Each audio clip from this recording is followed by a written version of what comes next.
Θα περάσουμε στην δεύτερη ομιλήτριά μας, επίσης μια Ελληνίδα που διαπρέπει στο εξωτερικό και είμαστε περήφανοι, την κυρία Dora Ruby, Associate Professor στο Penn State University, με διεθνώς βραβευμένο ερευνητικό έργο στο χώρο της διοίκησης ανθρωπίνου δυναμικού. Θα μας αναπτύξει το θέμα της ψηφιοποίησης και της ανθεκτικότητας του ανθρώπινου δυναμικού σε συνθήκες ένταξης. Καλησπέρα σε όλους. Σας ευχαριστώ πάρα πολύ για την πρόσκληση να βρεθώ σήμερα μαζί σας και σας συγχαίρω για την διοργάνωση.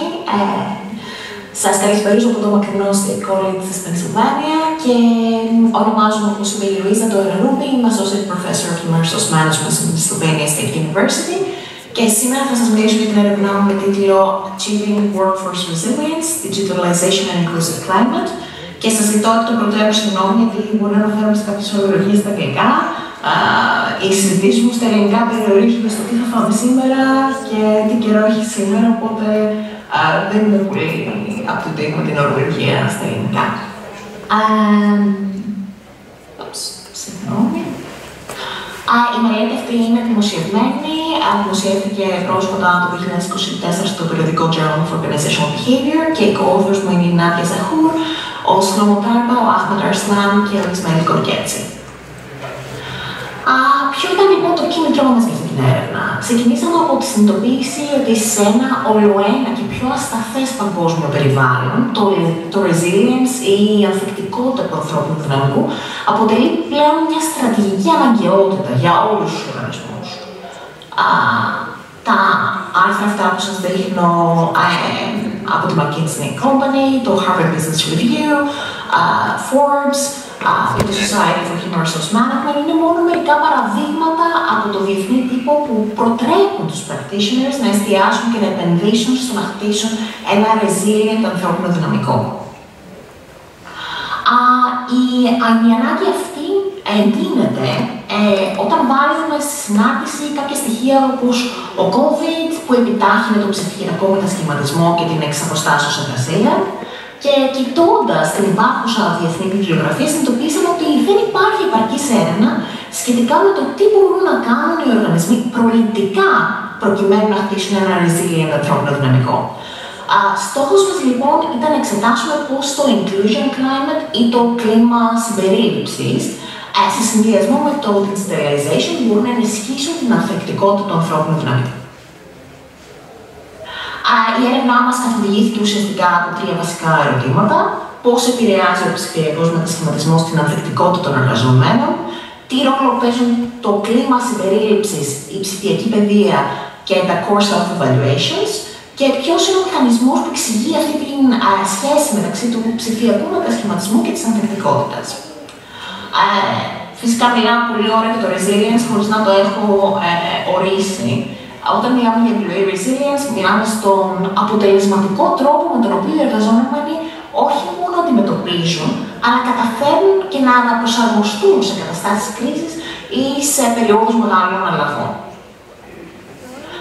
Προκειμένου να απαντήσουμε σε αυτές τις ερωτήσεις, χρησιμοποιήσαμε το Ability Motivation Opportunity Framework ή στα ελληνικά το πλαίσιο ικανότητας κινήτρου ευκαιρίας, το δανειστήκαμε από το χώρο της στρατηγικής διοίκησης ανθρωπίνων πόρων.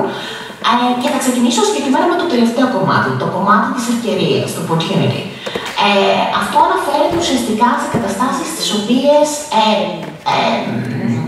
και πολιτικές, στις οποίες μπορούν είτε να ενισχύσουν είτε να δυσχεράνουν τη δυνατότητα των εργαζομένων να είναι αποδοτικοί στο ρόλο τους.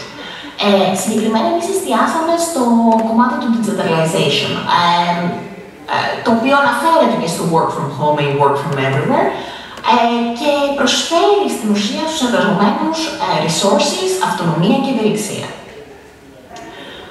Πηγαίνουμε μετά στο κομμάτι του motivation, το οποίο αναφέρεται στο κατά πόσο οι εργαζόμενοι είναι πρόθυμοι να καταβάλουν προσπάθεια και να χρησιμοποιήσουν τις ικανότητές τους και τις δεξιότητές τους και τις γνώσεις τους προς την επίτευξη των στόχων του οργανισμού. Πιο συγκεκριμένα εδώ εστιάζουμε στο inclusive climate, το οποίο έχει να κάνει με το εάν ο οργανισμός έχει πρακτικές, πολιτικές και την κουλτούρα που ενισχύουν το αίσθημα συμπερίληψης και ισότητας όλων των εργαζομένων μέσα στον οργανισμό. Και δεδομένης της εντατικοποίησης του ψηφιακού μετασχηματισμού και του work from home, πιστεύω ότι το inclusive climate είναι πάρα πολύ σημαντικό, καθώς σε ένα πρωτογενές επίπεδο μπορεί κανείς να πει ότι όταν δουλεύει κάποιος από το σπίτι ή οπουδήποτε θέλει, αυτό είναι θετικό, καθώς αυξάνει το work-life balance κτλ.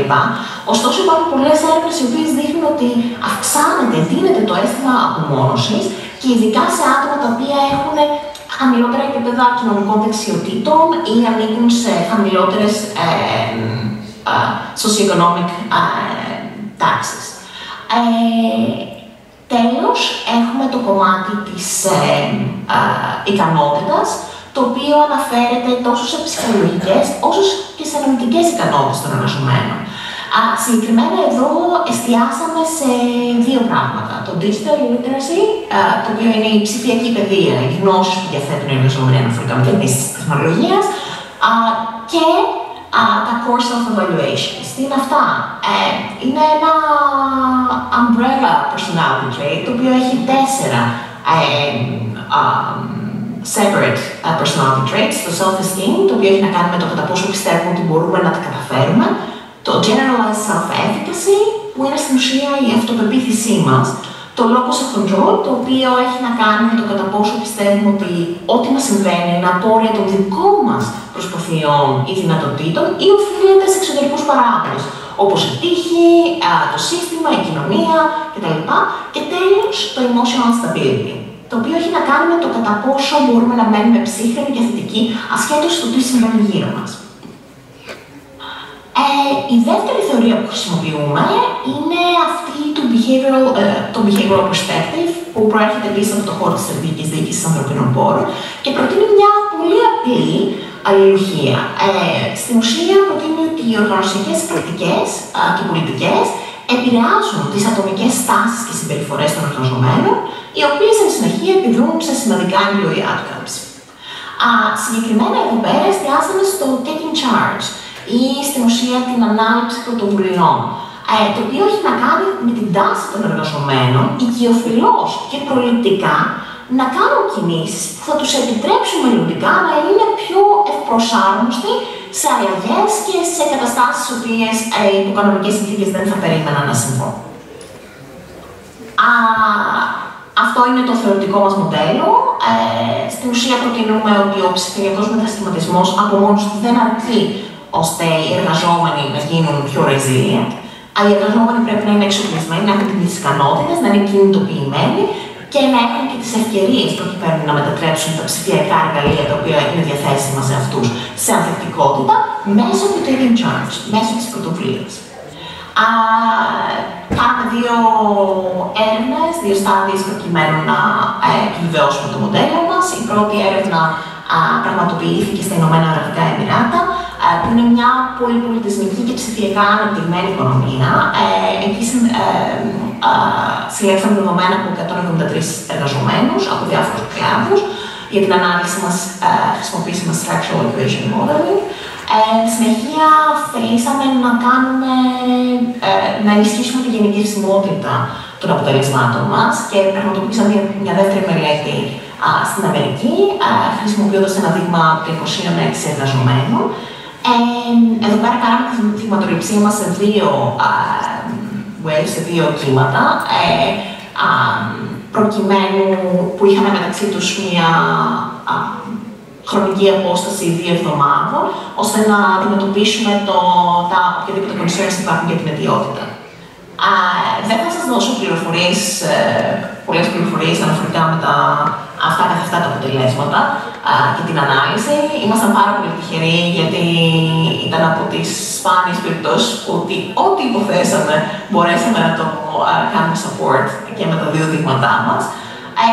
Αυτό που θέλω να σταθώ είναι στα key findings μας. Και στις 2 μελέτες βρήκαμε ότι ο ψηφιακός μετασχηματισμός αυξάνει την ανθεκτικότητα των εργαζομένων. Όμως η σχέση αυτή είναι ισχυρότερη όταν υπάρχει ένα κλίμα ένταξης, όταν υπάρχει ψηφιακός γραμματισμός και όταν υπάρχουν υψηλές core self-evaluations.